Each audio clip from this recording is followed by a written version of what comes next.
Ay, gapang agad.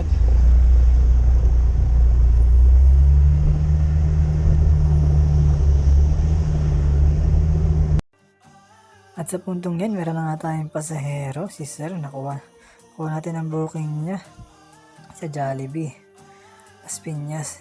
Diyan lang sa tapat ng Food Panda. At ang kanya pong drop off ay dito lang din, sa likod ng Madrigal. Yan, tinuturo ni Sir kung saan siya bababa. Pero nga pala ni Sir dyan ay 61. Inuwan na natin yung gurami na yun para makaalis tayo sa lugar na yun. Dahil may signal ko doon sa Las Piñas. Bigyan tayo ni Sir ng 65. Ayan, binibilang na ni Sir yung kanyang kwarta. After nyo, nakuha tayo ng booking dito sa Star Mall Alabang. At dyan nga ako nalungkot sa Vista bus station dyan.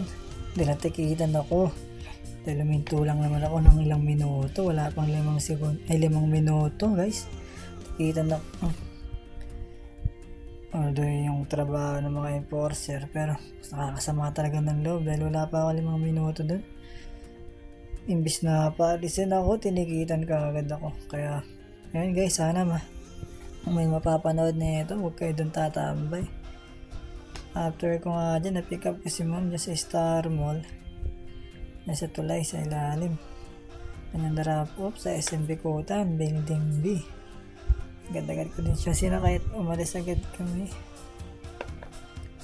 Nakahaba pa ng aking video dyan dahil at naputol nga ang aking sinasabi. Ang pero nga pala ni ma'am dyan ay 110.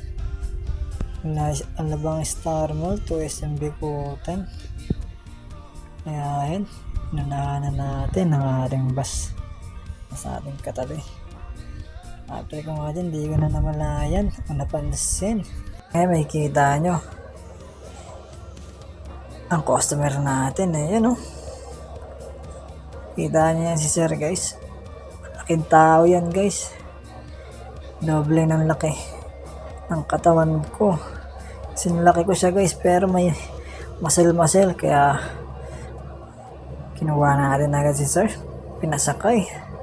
At nagsasabi siya dyan na kung may makita tayong ATM machine na pwede natin pag-withdrawan, mag-withdraw tayo. Syempre English yun guys, hindi ko lang kaya sabihin ng English ang mga sinabi kong Tagalog ngayon. After ko nga dyan ay umalis na agad kami sa SMDC. Kita nyo naman sa video guys, basic lang yan guys sa ating motor na si Airsia. Motor ko nga pala ay Click B1 150i. At ang kanyang drop off ay sa Immigration Quezon City. Yan guys after natin yan, dinrop na natin si Sir at pinayaran na tayo ng tamang halaga. At sinuklian natin siya ng tamang sukli. At ang fare nga pala dyan ni Sir ay 304. Kaya medyo long ride dyan guys. Kaya yun lang. Maraming salamat.